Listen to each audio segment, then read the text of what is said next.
باہر بھی نہیں نکلے، وہ جہنم کے سمندر بجھا دیتا ہے۔ تو جو لڑیاں کی لڑیاں گرائے، ہم اس کا حساب کتاب کہاں رکھ سکتے ہیں؟ اس لیے آنسوں کا حساب اکیلے اللہ کے پاس۔ میرے نبی کہو ہذہ سبیلی، یہ میرا کام ہے اور یہی میرا کام ہے۔ ایک تو اس میں خبر ہے کہ میں دعوت کا کام کرتا ہوں، دوسرا اس میں فخر ہے، لہجے میں اٹھان ہے، چونکہ یہ عرب سے مخاطب ہے، یہ خطاب عرب سے ہو رہا ہے، اللہ عرب سے مخاطب ہے اور یہ کلام عربی ہے، اور وہ اس میں لہجے کو سمجھتے ہیں۔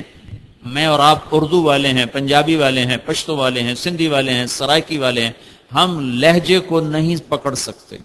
ہاں ہماری اپنی زبان میں بات ہو تو لہجے کو ہم پکڑتے ہیں اور مطلب بھی سمجھتے ہیں، اور صرف لہجہ کے بدل جانے سے مطلب بدل جاتا ہے۔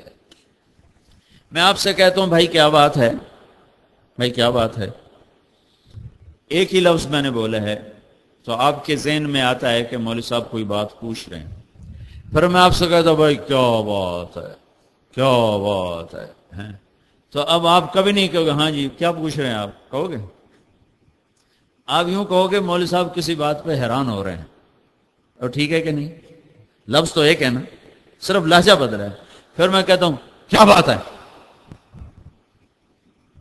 تو اب آپ کو پتہ چل گیا ہے کہ مولوی صاحب کوئی لڑائی دے موڈ ہے، اب سوال نہیں ہے، اب حیرت نہیں ہے، اب کوئی لڑائی کا چکر ہے۔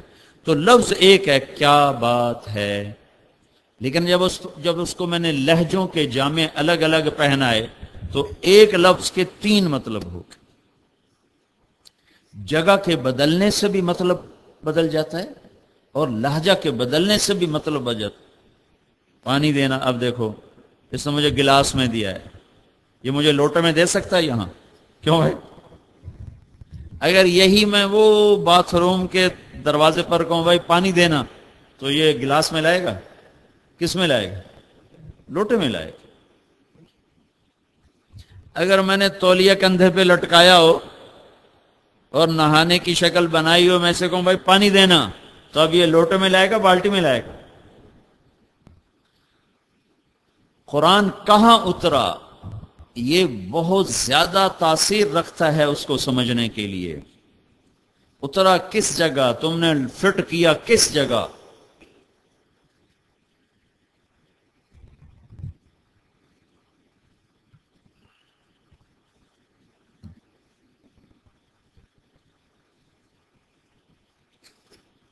تو صحیح جگہ فٹ کرنا،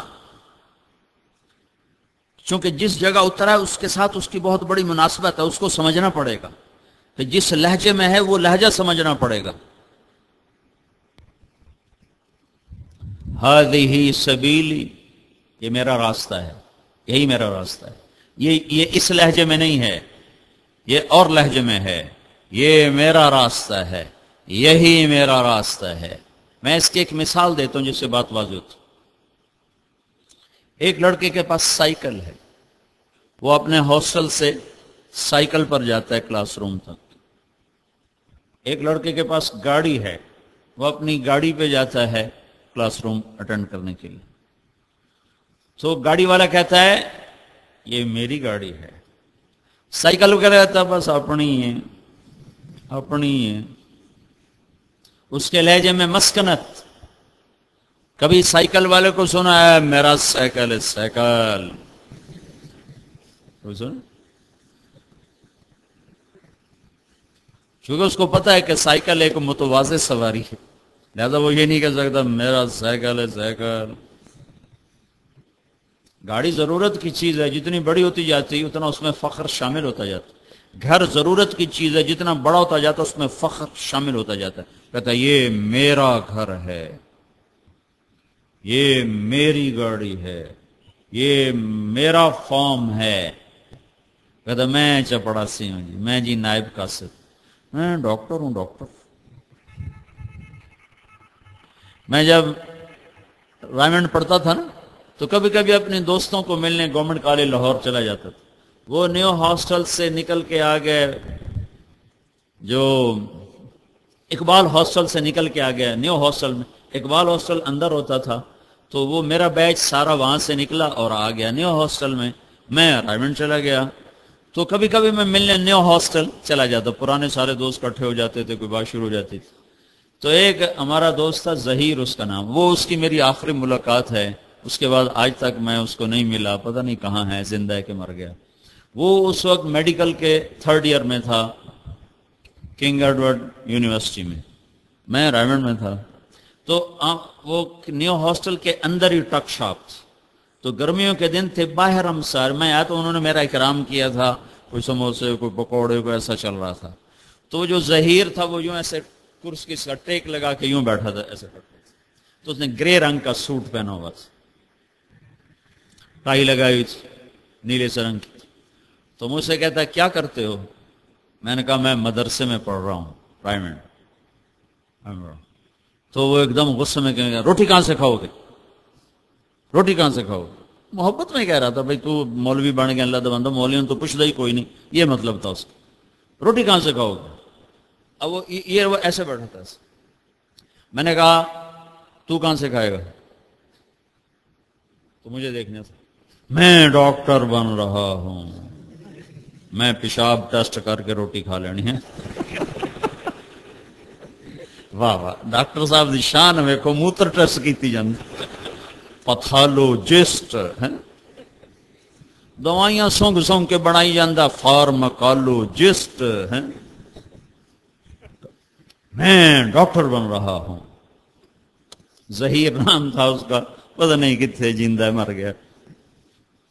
تو جب کوئی آدمی بڑا کام کرتا ہے تو اس کے لہجے میں اٹھان ہوتی، تو ہادہی سبیلی میں اٹھان ہے کہ کہو ان نوجوانوں سے، کہو بے وقوفو، ڈگریوں پہ فخر نہ کرو، اس پہ فخر کرو کہ تمہیں اللہ نے دعوت اللہ کا کام دیا ہے، تم اللہ کے داعی ہو، تم اللہ کی طرف پکارتے ہو، تم اللہ کی طرف بلاتے ہو، یہی تمہارا گیت ہے، یہی تمہارا ساز ہے، یہی تمہارا سر ہے، یہی وہ سر اور ساز اور دھن ہے جو دل کے تاروں پہ چھڑتے ہیں اور ساری روح میں اترتے ہیں اور انگ انگ پھڑکتا ہے۔